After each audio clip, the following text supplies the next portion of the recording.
Supercars.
Siamo qua all'ISAM e vi faccio fare un saluto al mio amico pilota Adriano Moretti.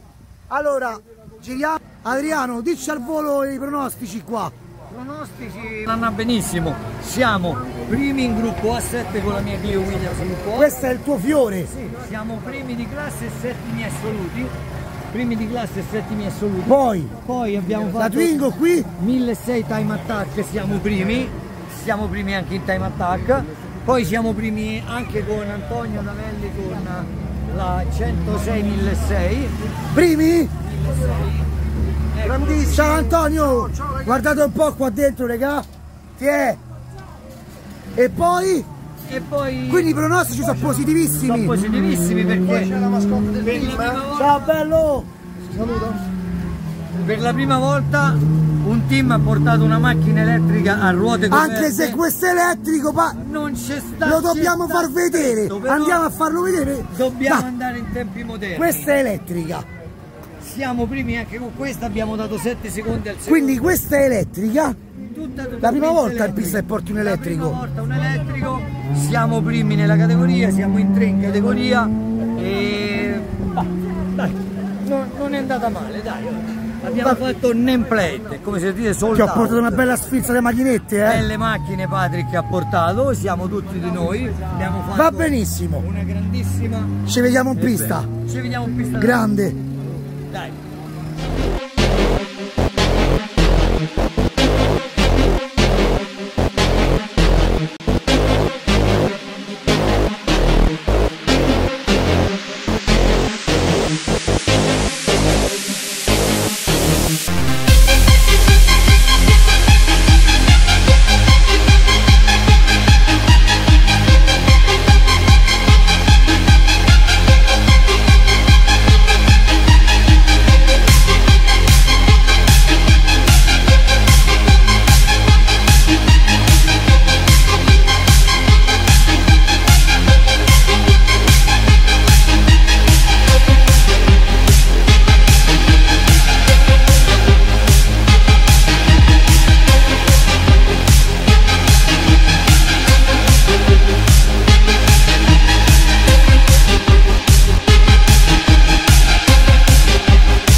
gonna put you to this.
Supercars.